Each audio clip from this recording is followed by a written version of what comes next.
Hello hey guys, welcome back. आज की discussion start करते हैं न्यूज़पेपर की। देखिए, आज जो इम्पोर्टेंट न्यूज़ काफ़ी आई हुई हैं, कोई 6-7 न्यूज़ इंपॉर्टेंट आई हुई है न्यूज़पेपर में, लेकिन एडिटोरियल कुछ खास नहीं था आज। और मुझे लगता है कल एडिटोरियल जो है उस वो बड़ा इंपॉर्टेंट आएगा, क्योंकि आपको पता है आज बजट पेश हुआ है, उसकी जो हाईलाइट्स है या फिर कंप्लीट बजट है। देखिए, काफ़ी टाइम के बाद में जिस्ट आता होता है बजट का, लेकिन कल को जितना भी न्यूज़पेपर में बजट के बारे में आएगा, उसका एनालिसिस या फिर कोई भी पार्ट, तो हम उसको डिस्कस करेंगे बड़े अच्छे वे से। ठीक है जी। तो कल का न्यूज़पेपर तो स्पेशल रहने ही वाला है। आज के न्यूज़पेपर में पहले देखते हैं। देखिए, इससे पहले इकोनॉमिक सर्वे की बात हुई थी, तो इकोनॉमिक सर्वे में बोला गया है कि जो इंडिया की जीडीपी है वो कुछ 9.2% इस साल में बढ़ेगी, और अगले साल में जो 8 to 8.5% तक भी बढ़ सकती है। लेकिन इस जो ग्रोथ है ना, ये वाली, इसके बीच में जो मेन चीज़ हमें देखने को मिल रही है, नंबर 1 तो इन्फ्लेशन की अगर हम बात करें, ठीक है। नंबर 2, यहाँ पे अगर हम बात करें कि जो हमें एनर्जी के प्राइजेज हैं वो इंक्रीज होते दिखाई दे रहे हैं, ठीक है। ये एक मेन इशू है। नंबर 3 जो है ग्लोबल लिक्विडिटी। ग्लोबल लिक्विडिटी की हम यहाँ पे बात करते हैं। अब लिक्विडिटी का मतलब क्या होता है? मतलब जो पैसा है उसका फ्लो, जो पैसे का फ्लो है, हम उसको क्या बोल देते हैं? लिक्विडिटी। ठीक है। तो जो लिक्विडिटी है, जो पैसा है मार्केट में, वो ग्लोबल लिक्विडिटी टाइट हो रही है, मतलब उसको कम किया जा रहा है, बिकॉज हर एक कंट्री में हर एक जगह पे क्या हुई हुई है? इन्फ्लेशन हुई हुई है। दैट्स वाई नंबर 1 एनर्जी के जो फ्यूल के प्राइसेस है वो इंक्रीज हो रहे हैं, ये एक प्रॉब्लम रहेगी। और तीसरा है इन्फ्लेशन। अभी इन्फ्लेशन क्या होता है? जब जनरल प्राइस राइज हो जाता है चीज़ों का, हम उसको बोलते हैं इन्फ्लेशन, मतलब महंगाई। तो 3 चीज़ें हैं जिसके साथ में हमें ग्रोथ को अपनी कंट्री की देखना है।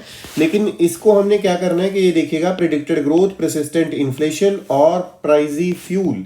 तो ये जो चीज़ें, इसको देखते हुए सरकार को जो अपनी पॉलिसीज है, जैसे आज का बजट है, उसको देख के ही बनाना चाहिए था कि किस तरह से हम इन चीज़ों को आगे तक कंट्रोल कर सकते हैं, ताकि जो हमारी इकॉनमी है वो भी हर्ट ना हो, हमारी जो ग्रोथ है वो भी हर्ट ना हो, और जो ये चीज़ें हैं लोगों तक पहुंच सके, अच्छे वे से हम काम कर पाए।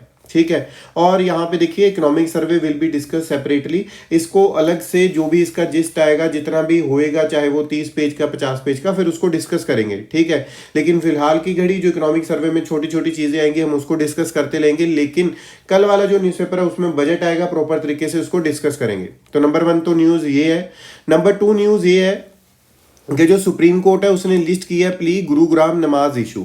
ठीक है। अभी यहाँ पे क्या हुआ है, किसी बंदे ने क्या किया है कि कोई देखिए, जो पर्सन है उसने फाइल कर दी है कंटेम्प्ट प्ली, और उसने ये अगेंस्ट किया हरियाणा के चीफ सेक्रेटरी के खिलाफ में, और जो डीजीपी है उनके खिलाफ में। उन्होंने बोला कि ये जो दोनों लोग हैं, मतलब chief secretary plus DGP of Haryana, ये दोनों के दोनों कंप्लाई नहीं कर रहे, जो कि अर्लियर जजमेंट थी किसकी? अपनी सुप्रीम कोर्ट की। तो अर्लियर जजमेंट कौन सी थी? तहसीन पूनावाला जो प्ली थी उसके बारे में जो इशू था, उसके बारे में बात की गई है। अब इसमें क्या है कि यहाँ पे मतलब कुछ अगर हम बात करें, alleged incidents of disruption in offering नमाज in open designated places in the Gurugram. ठीक है। अब तहसीन जो पूनावाला प्ली थी, मतलब इससे पहले जो प्ली थी, इससे पहले जो जजमेंट आई थी, वो क्या जजमेंट थी जो कि फॉलो नहीं की जा रही डीजीपी और चीफ सेक्रेटरी के द्वारा? वो हम देखते हैं वो जजमेंट क्या थी। यही एक इंपॉर्टेंट एक इशू है हमारे लिए। अगर हम 2018 की जजमेंट की बात करें, तहसीन एस पूनावाला केस में सुप्रीम कोर्ट ने बोला कि गवर्नमेंट को प्रॉपर पावर दी, पूरी फ्रीडम दी कि वो स्टॉप करे dissemination of irresponsible and explosive message, कि जो मैसेज या फिर कोई भी इररिस्पांसिबल चीजें सोशल मीडिया प्लेटफॉर्म पे फ्लोट हो रही हैं। ठीक है। तो उसकी जो टेंडेंसी है, मतलब वो जो चीजें हैं कि इंसाइट कर रही है मॉब वायलेंस को और लिंचिंग ऑफ एनी काइंड।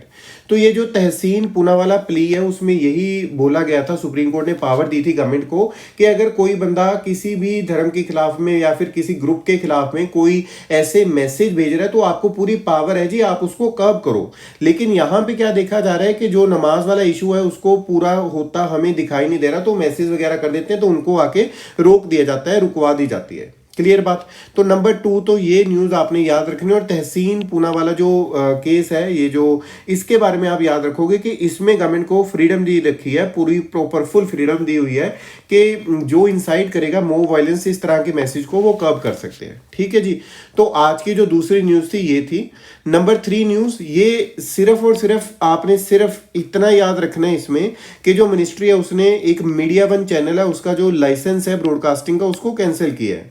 अब इसमें मिनिस्ट्री के बारे में हमें पता होना चाहिए कौन सी मिनिस्ट्री कर रही है। Ministry of information and broadcasting है, जो उन्होंने डिनाई किया है broadcasting licence to the Madhyamam broadcasting limited to uplink and downlink the Malayalam news channel. ठीक है जी। तो ये जो चीज़ है, इस इशू के बारे में हमें मिनिस्ट्री का पता होना चाहिए था। दूसरी चीज़ यहाँ पे जो होम अफेयर्स मिनिस्ट्री है वो भी जो होम अफेयर्स मिनिस्ट्री है वो भी सिक्योरिटी कंसर्न्स के साथ में हमें पता लगता है कि नहीं, इनको जो ब्रॉडकास्टिंग की चीज़ है वो नहीं देनी चाहिए थी। ठीक है जी। तो नंबर 4 के बारे में बात करते हैं। जो नंबर 4 न्यूज़ है वो आई हुई है about the national commission for women. ठीक है। तो जो वो बोला जा रहा है, इसमें बोला जा रहा है कि एक्सपैंड करना चाहिए जो एम्बिट है नेशनल कमीशन फॉर वीमेन का। ठीक है। ये चीज़ किसने बोली? हमारे जो प्राइम मिनिस्टर ने मोदी, उन्होंने ये चीज़ बोला। तो उन्होंने कब बोला? पहली चीज़ तो 30th फाउंडेशन डे था किसका? नेशनल कमीशन फॉर वीमेन का। ठीक है। तो वहाँ पे बोलते उन्होंने बोला कि ये जो एक्सपैंड करना है इनका रोल, यही आज की डेट में मतलब हमारी जो रिस्पॉन्सिबिलिटी है, आज की डेट की नीड है। उन्होंने एम्फेसाइज किया कि we have to promote the women entrepreneurs, number 1। Number 2 उन्होंने बोला कि जो वीमेन पार्टिसिपेशन है in the growth cycle of new media is on the rise. Number 3, Women's Commission must ensure that women's role in entrepreneurship is recognized and promoted। ये 3 चीज़ों के बारे में हमने मतलब वहाँ पे प्राइम मिनिस्टर ने बात की। अब हमारे पेपर पॉइंट ऑफ व्यू से क्या चीज़ इंपॉर्टेंट हो जाती है? ये जो टॉपिक है वो बनता है GS2 का, नेशनल कमीशन फॉर वीमेन। और इसमें क्या होता है, आपने याद रखना कि जो नेशनल कमीशन फॉर वीमेन है वो एक स्टैट्यूटरी बॉडी है। स्टैट्यूटरी बॉडी के बाद में आपको पता होना चाहिए कि जितने भी पॉलिसी या फिर कोई भी मैटर्स होते हैं जो कि इफेक्ट करते हैं वीमेन को, उसमें एडवाइस करती है किसको? गवर्नमेंट को। अब बहुत इंपॉर्टेंट चीज़ आपको ये पता होनी चाहिए कि ये एस्टेब्लिश हुआ था 31 जनवरी 1992 में, और ये प्रोविजंस थी under the Indian constitution as defined in the 1990 national commission for women act. Clear हुआ बात? तो ये एक्सट्रीमली इंपॉर्टेंट है, और ये आपने पॉइंट याद रखना है कि ये स्टैट्यूटरी बॉडी है। अगर हम इसके ऑब्जेक्टिव की बात करें तो इसके नाम से ही हमें ऑब्जेक्टिव झलक रहा है कि भाई राइट्स ऑफ वीमेन को ध्यान रखना है। ठीक है। उसके बाद में एक उनके बारे में जो उनके कंसर्न्स हैं, डाउरी का, पॉलिटिक्स का, रिलीजन का, इक्वल रिप्रेजेंटेशन, ये एक ही वर्ड में हम खत्म कर सकते हैं कि इक्वल रिप्रेजेंटेशन दिलानी है हमने वीमेन को हर एक जगह पे, not only in the job, not only in the labour, हर एक जगह पे जो वीमेन है उसकी इक्वल पार्टिसिपेशन, इक्वल रिप्रेजेंटेशन होनी चाहिए। इस तरह से हम बात कर रहे हैं। लेकिन इसकी जो कॉम्पोजिशन है, दिस इज एक्सट्रीमली इंपॉर्टेंट, क्योंकि ये पूछी जा सकती है। हम इसको अच्छे वे से देखते हैं। इसमें पहली चीज हमें पता चली कि एक तो यहाँ पे चेयरपर्सन रहता है, ठीक है जी, जो कि कमिटेड होना चाहिए to the cause of women. ठीक है। नंबर 1 पॉइंट यहाँ पे हमें पता चला। और ये नॉमिनेट कौन करता है? Central government. ठीक है जी। तो ये जो चेयरपर्सन है committed to the cause of the women and to be nominated by the central government. एक चेयरपर्सन हो गया और 5 आते हैं यहाँ पे रजे मेंबर्स। ठीक है। फाइनेंस मिनिस्टर ने लिखा, मैंने ये शॉर्ट फॉर्म में 5 मेंबर्स आते हैं। देखिएगा, nominated by the central government, इसको नॉमिनेट करेगा कौन? Central government. Amongst the person of ability, number 1, integrity, standing who have had experience in law और legislation, trade unionism, management of an industry of women, ये वो करके। ठीक है। तो इस तरह से आपने याद रखना है, एक चेयरमैन और प्लस 5 इसके क्या रहेंगे? मेंबर। और फील्ड हमने यहाँ पे क्या किया है? डिस्कस कर लिया है। ये फील्ड में से वो हो सकते हैं। ठीक है। अब इसका क्वेश्चन क्या आ सकता है? ये वाला पॉइंट एक्सट्रीमली इंपॉर्टेंट है। उन्होंने बोला कि एटलीस्ट 1 मेंबर, ये 5 में से एक मेंबर एटलीस्ट क्या होना चाहिए? Shall be among person belonging to the SC and ST respectively. ठीक है। अब एक और जो चीज़ है, जो member secretary to be nominated by the central government. ठीक है। अब जो secretary to be nominated by the central government, कौन सा? जो कि एक्सपर्ट है in the field of management, organisation structure and sociological movement, number 1। Number 2, an officer who is a member of a civil service of the union or of an all India service or holds a civil post under the union with appropriate experience. Clear हुआ बात? तो ये जो पहली जो हमने news अभी discuss की है, national commission for women, this news is under GS2 of our syllabus. ठीक है, तो ये स्टैट्यूटरी बॉडी यहाँ पे याद रखना है, वीमेन 31 जनवरी 1992. ऑब्जेक्टिव याद रखिएगा, इक्वल रिप्रेजेंटेशन. फिर उसके बाद में चेयरपर्सन 5 मेंबर, 5 में से एक मेंबर का मतलब SC/ST कम्युनिटी में से होना जरूरी है. फिर उसके बाद में जो मेंबर सेक्रेटरी है central government, expert in the field of management, an officer who is a member of civil service of the union of all India service, जो अप्रोप्रिएट एक्सपीरियंस इनके पास है. तो आज के न्यूज़पेपर की अगली न्यूज़ की जो डिस्कशन है उसको स्टार्ट करते हैं. नंबर 5th न्यूज़ है बजट सेशन के बारे में. देखिए आज बजट आया तो हमने पहले मैं आपको बता रहा हूँ कि कल उसको डिस्कस करेंगे अच्छे वे से. बजट सेशन में क्या है, जो प्राइम मिनिस्टर नरेंद्र मोदी हैं उन्होंने यहाँ पे बोला कि जो बजट सेशन है वो फ्रूटफुल, मतलब कि ठीक है कि अगर आपके कुछ क्वेश्चंस हैं या फिर कुछ मतलब ऑपोजिशन से भी कह रहे हैं तो वो बाद में पूछ लिए जाए, लेकिन पहले बजट पे फोकस कर देना चाहिए. ठीक है, तो यहाँ पे सबसे पहली चीज़ हमें पता लगती है कि India does not have a fixed parliamentary calendar. ठीक है, पार्लियामेंट्री कोई कैलेंडर हमारा फिक्स नहीं है, और bye convention that is not provided by the constitution. Clear बात? तो कोई भी कन्वेंशन या फिर कॉन्स्टिट्यूशन में ऐसा नहीं बताएगा कि किस तरह से ये पार्लियामेंट्री कैलेंडर वाली बात. पार्लियामेंट है जो उसको मिलना होता है 3 बार एक साल में. तो एक तो रहता है बजट सेशन, ये लॉन्गेस्ट होता है, ये आपने प्रॉपर तरीके से याद रख लेना है. ठीक है, कई बार क्या होता है प्रीलिम्स में एक स्टेटमेंट में ये वाली इस तरह की चीज़ें आ सकती हैं, और हमें इसके जो मंथ्स है वो तो हमें पता ही है कब ये स्टार्ट होता है और कब कैसे नहीं. नंबर 2 यहाँ पे हमारे पास आता है सेकंड सेशन, और जिसको हम बोलते हैं मॉनसून सेशन. क्लियर? तो नंबर 1 बजट सेशन आता है, नंबर 2 मॉनसून सेशन आता है, और number 3 again important winter session हमारा आता है नवंबर टू दिसंबर के बीच में जो होता है. ठीक है, तो अभी तो फिलहाल हमने बजट के बारे में इतना ही देखा है, लेकिन मतलब सेशंस के बारे में हमने इतना देख लिया कि बजट सेशन था यहाँ पे, तो कल को बजट को डिस्कस करेंगे. नंबर 6 जो न्यूज़ है आज की, ये बड़ी इंपॉर्टेंट न्यूज़ है. जी, fortified rice supply in the government schools raised, मतलब वो इंक्रीज हो चुके हैं. तो जो सेंटर है उसने डिस्ट्रीब्यूट किया 3.38 lakh metric ton of fortified rice. कब तक? Till December 2021. किसके थ्रू किया? आंगनवाड़ी के थ्रू किया है, और under mid day meal scheme किया है. Through anganwadi scheme, through anganwadis और under the mid day meal scheme. ठीक है, एट दी गवर्नमेंट स्कूल्स. और ये बताया किसने? इकोनॉमिक सर्वे ने. ठीक है जी. अब 2019 में एक पायलट स्कीम लॉन्च की गई थी कि यार फोर्टिफाइड राइस को हम 3 साल के लिए देंगे, और ये 15 डिस्ट्रिक्ट में ही मतलब इम्प्लीमेंटेड किया गया था. लेकिन अभी सोचा जा रहा है कि जो ये देखिए यहाँ पे अनाउंस किया कि by 2024 rice made available under every government program will be fortified to fight malnutrition. Extremely important, ये बड़ा इंपॉर्टेंट लाइन हो जाती है कि किस तरह से माल न्यूट्रिशन से लड़ने के लिए हम फोर्टिफिकेशन का यूज़ कर रहे हैं. अब बेसिकली फोर्टिफिकेशन होती क्या है? फूड फोर्टिफिकेशन, ये बड़ा इंपॉर्टेंट है. देखिए, फूड फोर्टिफिकेशन एक प्रोसेस है जिससे हम टेक्नोलॉजी से, बायोटेक्नोलॉजी हम बोल सकते हैं, हम ऐड करते हैं विटामिन्स, ठीक है जी, और minerals to commonly consume foods during processing to increase their nutritional value. जो भी मतलब चीज़ है कि जैसे हम ब्राउन राइस की बात करें तो उसमें विटामिन ए डाल देते हैं, है ना. तो उसमें जो विटामिन डाले हुए हैं कि जो प्रोसेसिंग के दौरान, ताकि उसकी जो न्यूट्रिशनल वैल्यू है वो क्या हो जाए? इंक्रीज हो जाए. यहाँ पे अगर हम बात करें जो फूड मिनिस्ट्री है उसके अकॉर्डिंगली क्या है, fortification of rice is a cost effective and complementary strategy to increase the vitamin and mineral content in diets. Clear बात? अब इसके बाद में अगर हम फसाई के नॉर्म्स का देखें तो 1 kg ऑफ फोर्टिफाइड राइस में क्या रहेगा? आयरन, फॉलिक एसिड और विटामिन B12. ठीक, राइट. तो ये आपने यहाँ पे चीज़ को याद रखना है, बड़ा इंपॉर्टेंट हो जाता है ये. अब इसके बाद में अगर हम यहाँ पे ये वाली चीज़ देखें, mid day meal scheme again important है. जब ये खाने से जुड़ी हुई है तो हमें लगता है कि यार ये जो विमेन चाइल्ड डेवलपमेंट या फिर मिनिस्ट्री ऑफ फूड ने किया होगा. नहीं, ऐसा नहीं है. ये जो मिड डे मील स्कीम है it is under the ministry of education. ये एक सेंट्रली स्पॉन्सर्ड स्कीम है जिसको लॉन्च किया गया था 1995 में. ये वर्ल्ड का लार्जेस्ट स्कूल मील प्रोग्राम है aimed to attain the goal of universalisation of primary education. Primary education का जो यूनिवर्सलाइजेशन था, गोल था, उसको प्रोग्राम को पूरा करने के लिए, अटेन करने के लिए हम वर्ल्ड का लार्जेस्ट स्कूल मील प्रोग्राम लेकर आए.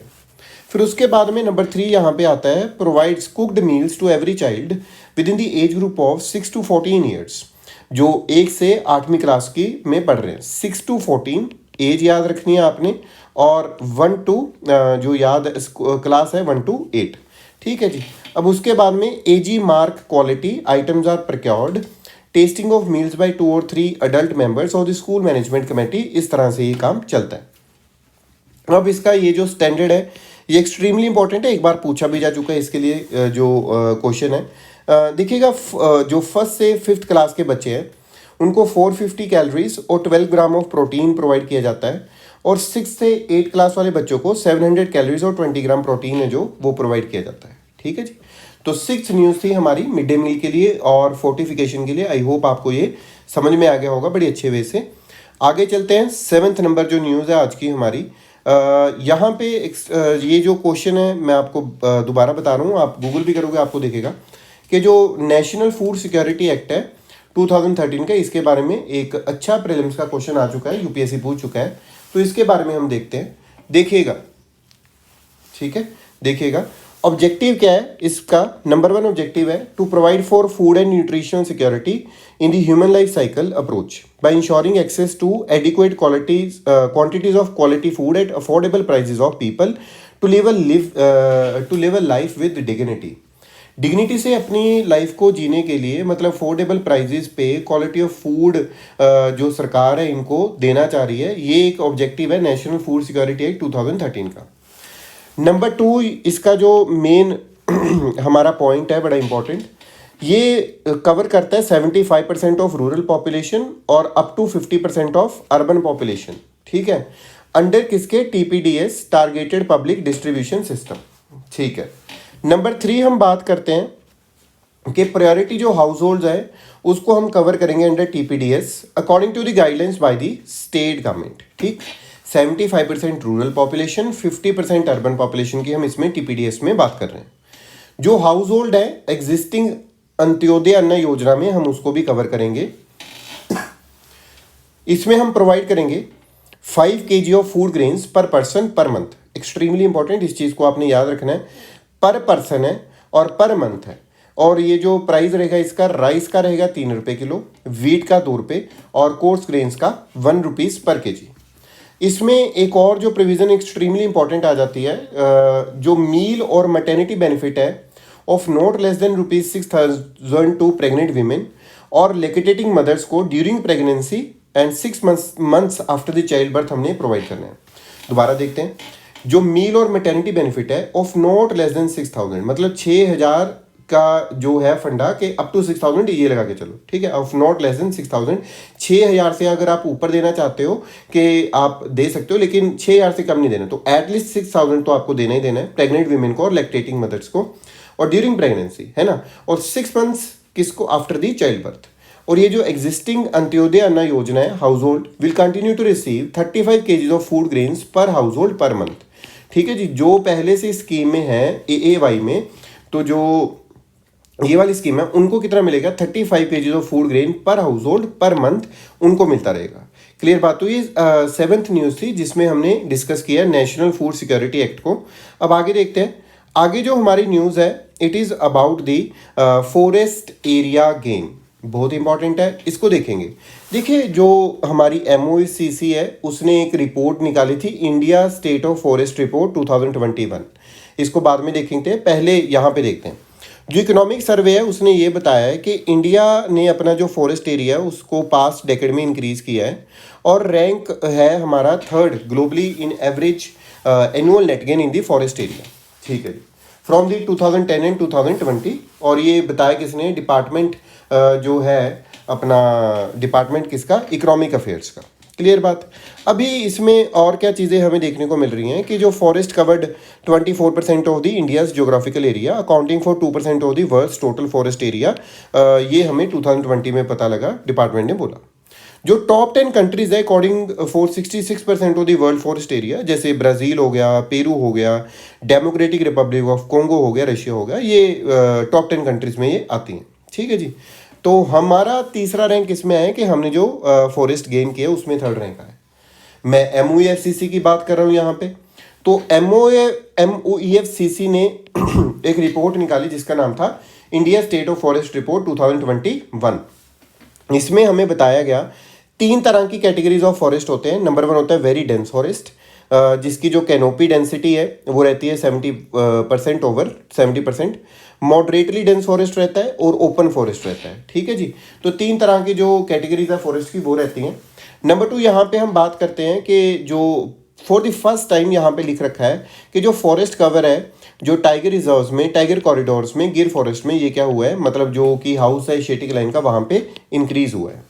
हम बात करते हैं फॉरेस्ट कवर की इन दी टाइगर कॉरिडोर्स, जो इंक्रीज हुआ है 37.15 स्क्वायर किलोमीटर 2011 से 2021 में, और but decrease by 22.6 square kilometre in the tiger reserves. Clear बात, टाइगर कॉरिडोर्स में इंक्रीज हुआ है, टाइगर रिजर्व्स में डिक्रीज हुआ है। This is extremely important point, आपको इसको याद रखना है। जो पक्के टाइगर रिजर्व है अरुणाचल प्रदेश में वो हाईएस्ट फॉरेस्ट कवर है और 97% वहाँ पे आपको फॉरेस्ट कवर देखने को मिल सकता है। जो स्टेट्स जिन्होंने एक अच्छी परफॉर्मेंस की है फॉरेस्ट कवर में, हाईएस्ट इंक्रीज हुआ है, एक तो तेलंगाना है, एक आंध्र प्रदेश और एक उड़ीसा। जो 5 स्टेट्स नॉर्थ ईस्ट में है जहाँ पे हमें लॉस देखने को मिला है फॉरेस्ट कवर में, अरुणाचल है, मणिपुर, मेघालय, मिजोरम, नागालैंड।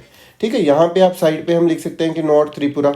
ठीक है, नॉर्थ त्रिपुरा एंड असम। तो बाकी त्रिपुरा और असम को छोड़ के जो क्या है फॉरेस्ट कवर डिक्रीज हुआ है। क्लियर बात। तो ये थी हमारी 8th न्यूज़ आज की, और बड़ी इंपॉर्टेंट न्यूज़ है आज के न्यूज़पेपर में, लेकिन एडिटोरियल कुछ खास नहीं थे तो एडिटोरियल को पहले नहीं निकाला हमने, न्यूज़ को हम डिस्कस कर रहे हैं और एडिशनल चीज़ें हम डिस्कस कर रहे हैं। नंबर 9 अगर हम यहाँ पे बात करते हैं एथेनॉल की, देखिए बड़ी बात यहाँ पे लिख रखी है कि जो एथेनॉल है उसकी वजह से जो मिल्स हैं उनको पैसा मिला, और वो पैसा उन्होंने जो फार्मर्स के एरियाज थे उसको चुकाने में, क्लियर करने में मतलब शुगर मिल्स की हेल्प की है। अब ये होता क्या है इसके बारे में हम बात करेंगे। देखिएगा जो डिपार्टमेंट है उसने बोला है कि जो 4 शुगर सीजन्स हुए हैं एंडिंग 2020-21 में, जो शुगर मिल्स हैं या फिर डिस्टिलरीज हैं उन्होंने जनरेट किया है, they generated revenue of about 35,000 crore from the sale of ethanol to oil marketing firms which have been clearing the sugarcane prices arrears owned to farmer. अब यहाँ पे देखिएगा होता क्या है कि जो शुगर केन से जो एथेनॉल वहाँ पे निकलती है, और यहाँ पे आपको याद रखना है कि जो इंडिया है वो लार्जेस्ट कंज्यूमर और सेकेंड लार्जेस्ट प्रोड्यूसर है किसका, sugar in the world. Clear बात। अब यहाँ पे एक और जो चीज़, एथेनॉल होता क्या है, इसको हम बोलते हैं एथेनॉल और एथाइल अल्कोहल। ये एक लिक्विड है जिसको हम सेवरल यूजेस करते हैं। अगर हम इसकी 95% प्योरिटी की बात करें तो हम इसको यूज़ कर सकते हैं as a intoxicant ingredient in the alcoholic beverage. अगर ये 99+ प्योरिटी वाला है तो इसको हम यूज़ कर सकते हैं किसमें, पेट्रोल में। तो इन्होंने जो शुगर मिल्स है यहाँ पे मैंने इसी वजह से पहले नहीं पढ़ा क्योंकि यहाँ पे हमने लिख रखा है, देखिएगा assistance for the transport of mills to facilitate, मतलब जो सेंटर है taken various step including incentivising sugar mill to divert excess sugar cane to sugar, कहाँ पे, एथेनॉल प्रोडक्शन के लिए। और एथेनॉल को हम कहाँ पे भेजेंगे, फ्यूल ब्लेंडिंग में। ठीक है जी, पेट्रोल ब्लेंडिंग में। और ये जो एक बाय प्रोडक्ट है किसका, शुगर मैन्युफैक्चरिंग का। गवर्नमेंट ऑफ इंडिया के एक इनिशिएटिव है एक्सट्रीमली इंपॉर्टेंट जिसको मैं बोलता हूँ E20, प्रीलिम्स के लिए बहुत इंपॉर्टेंट है। ठीक है जी, प्रीलिम्स के लिए बहुत इंपॉर्टेंट है E20, जिसमें टारगेट है 20% एथेनॉल ब्लेंडिंग करनी है पेट्रोल में टू 2025 फ्रॉम 2030। ठीक है, करंटली हम ब्लेंडेड कर रहे हैं कितना, 8.5%। तो आज के न्यूज़पेपर में तो देखिए इतना ही है। ठीक है, और ये 10th नंबर तो मैंने पहले निकाल रखा था अपना एडिटोरियल, लेकिन इसमें वही सेम चीज़ें, नाटो, रशिया, जो हम पिछले 2 दिनों में सारे डिस्कस कर चुके हैं। मैंने कल भी लिंक दिया था डिस्क्रिप्शन में, तो आप उसको देख सकते हो। मतलब मुझे लगता है वो है कुछ 29 ऑफ जो जनवरी है उसकी न्यूज़पेपर में डाल रखा है शायद से, तो आप पूरी न्यूज़ उसमें देख सकते हो। ये बिना मतलब से एडिटोरियल को पढ़ने का कुछ तुक नहीं बन रहा। ठीक है, तो आज के लिए इतना ही। कल की जो न्यूज़पेपर है उसमें बजट डिस्कस करेंगे बड़े अच्छे वे से, तो आप सब्सक्राइब कर सकते हैं हमारा चैनल।